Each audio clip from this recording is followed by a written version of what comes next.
y'all, Violet here, second generation homeschooling mom of 3. I have an 8-year-old, a 5-year-old, and an infant. Today I wanted to share with you my favorite single poem books. So let's get into it.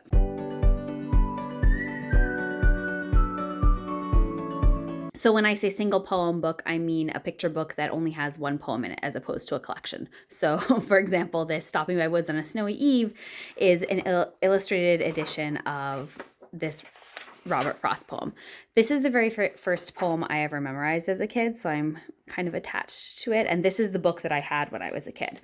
So I really, really like this one. If I were buying this now and I weren't sentimentally attached to this edition, there's a new illustrated version of it that has a girl leading the horse through the snow. That's probably the one I'd purchase instead. I'll link both in the description box below. But a bunch of different illustrators have illustrated this. But that's a poem that I really, really like. In keeping with the Robert Frost theme, this next one is The Road Not Taken by Robert Frost. This illustrator has also done Stopping by Woods on a Snowy Eve, so you could kind of get them as a set if you wanted to. But I really like these illustrations as well.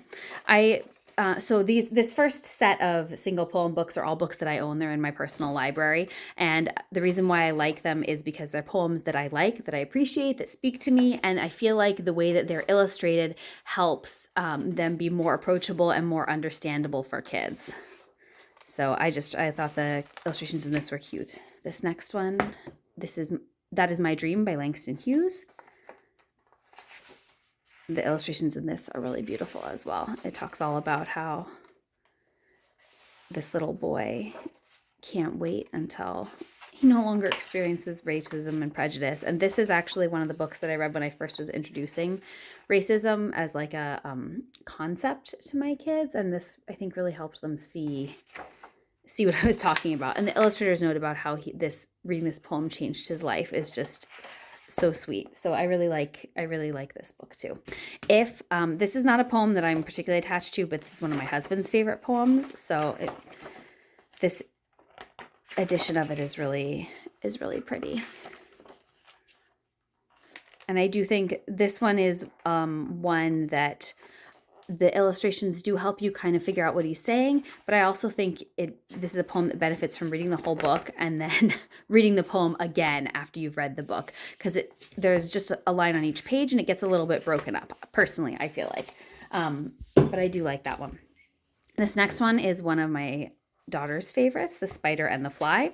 And it's all about this spider who's trying to lure the fly with flattery and compliments to his house. And I think that's a very important message. If somebody's flattering you, what do they have to gain? And the illustrations in this are just so creepy and gothic without being too much for my really sensitive kid. I was a little bit nervous that he'd be just completely refused to listen to this, but he was fine with it. So yay. Yeah. We read this one all the time, but it's especially fitted for like Halloween and kind of spooky season. This next one, we really like all of Marilyn Singer's books. This is just the one that I happen to own. She has 3 books and they're all reverso poems. So it's the same poem and just the lines are reversed top to bottom, and then takes this line and writes it bottom to top essentially. And it tells kind of 2 different stories when you reverse the lines like that. So sometimes it's 2 different characters speaking. Sometimes it's just 2 different ways to interpret the situation. This one's fairy tale themed. There's one that's Greek mythology themed called Echo Echo. And I don't remember what the last one is, but we've enjoyed all of them. Oh, it's called Mirror Mirror. It's on the back here. So I think that one's also fairy tales. And then the last single poem book that I own, this one is obviously not strictly secular because it's 'Twas the Night Before Christmas, but I looked at a lot of different versions of this and I liked this one because it was the most diverse. So it follows these 4 families and they live in 4 different climates. So we're up in New England, so we usually do have a snowy Christmas, but I have relatives in places where it doesn't snow. So this is a nice book that just kind of shows that Christmas does not look the same everywhere. So yeah, I really like this version as well, or this version of this poem. All right, this next stack of books, these are all single poem books that I did not add to my library for a variety of reasons. So this first one is Birches by Robert Frost. And this one, I don't love this poem to start with. And then I think splitting it up like this makes it really hard to follow what's going on. And the illustrations in this are fine, but they're a bit drab for me. So, I mean, Maybe some of you out there will really want to get this book, but it was not for us. This next one I liked, but my son said that the pictures gave him nightmares, and then he started drawing nightmare monsters. Like for a week after we read this book, he drew nightmare monsters and talked about how much he was scared of this book. So we won't be adding it to our collection because of that. But so this is Life Doesn't Frighten Me by Maya Angelou, and then the paintings are by Jean-Michel Basquiat.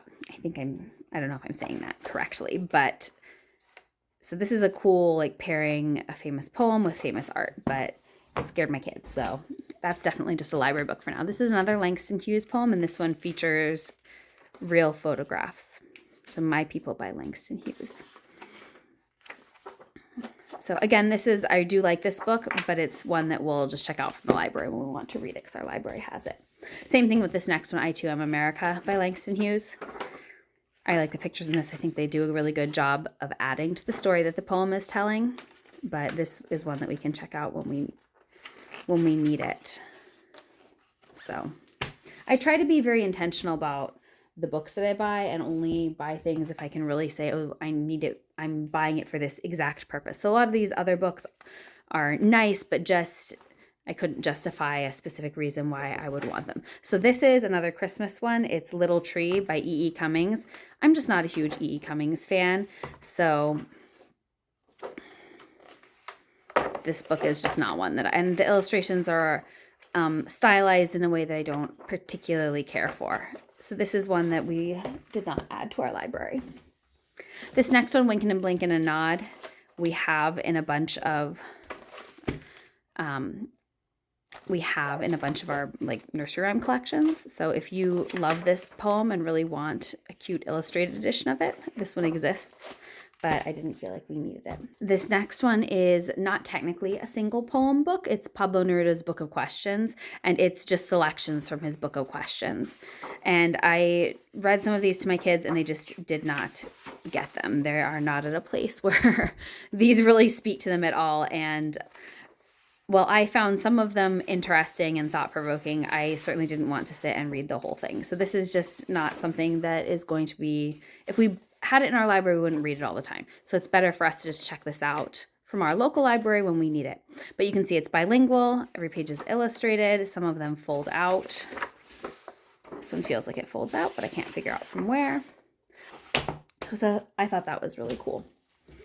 There are a bunch of different versions of this. This is Casey at the Bat. This is just the one that I liked the most. Of the ones my library had, this is the one that I liked the best. And again, we have like some audio dramatized versions of this, and I think we have it in some of our other collections too, so I didn't feel the need to. I also don't feel like it's a particularly hard poem to understand, if that makes sense, so I didn't really feel like we would gain a lot from having an illustrated version in our library as opposed to just in our home library as opposed to just checking it out. Paul Revere's Ride. Again, there are a lot of different versions of this. I like this one illustrated by Charles Santori the best. I feel like the pictures are the clearest. But this is a poem that we might check this book out and read and talk about how it's portrayed in the poem versus how it actually happened when we get to that point in history. But this is not one that I'm going to like want to read to my kids all the time. For one thing, it's just too long. Charles Santori also did this Jabberwocky. There are several different illustrated versions of the Jabberwocky, and I like his the best, but my son, again, said that it was way too scary. And also, this is one that we have in other collections, and we have like an audio recording of it. Yeah, my son just saw this and was like, nope, nope, nope, nope, nope, nope. So I try not to add things to my library that are going to traumatize my son. This next book, this is How Do I Love Thee? And it's inspired by Elizabeth Barrett Browning's Sonnet 43, How Do I Love Thee, Count the Ways. But instead of being a romantic poem, it's about friendship. So that idea is cute, and I like the illustrations, but in changing it, like the rhyme scheme changes, and the new poem in here parallels Elizabeth Barrett Browning's poem, but it's no longer a sonnet. And so, I don't know. I didn't feel like I needed to add this to my library. It has the original sonnet at the back, so you can compare them. This might be something that, like, when my kids are older, we could check it out and compare and contrast the two and talk about how they use different words to evoke different moods. And, like, I could see doing something really cool with that, but that's not something we're ready for yet. The last kind of single poet book that I have to show you is Amanda Gorman's Change Sings. We really like this book. This one kind of occupies a different space in my mind than some of the other books because she published it to be a picture book, so I assume she worked closely with the illustrator, whereas some of the other books, the poem was published, all the other books, the poem was published first and then the illustrator brought it to life. So there are a lot of books like this at the library that are poetry books or books that I would consider poems, like song lyrics that have been illustrated and things like that, that I don't necessarily think of when I'm thinking of single poem books, but that you definitely could use for your poetry study. So I really recommend this one as well.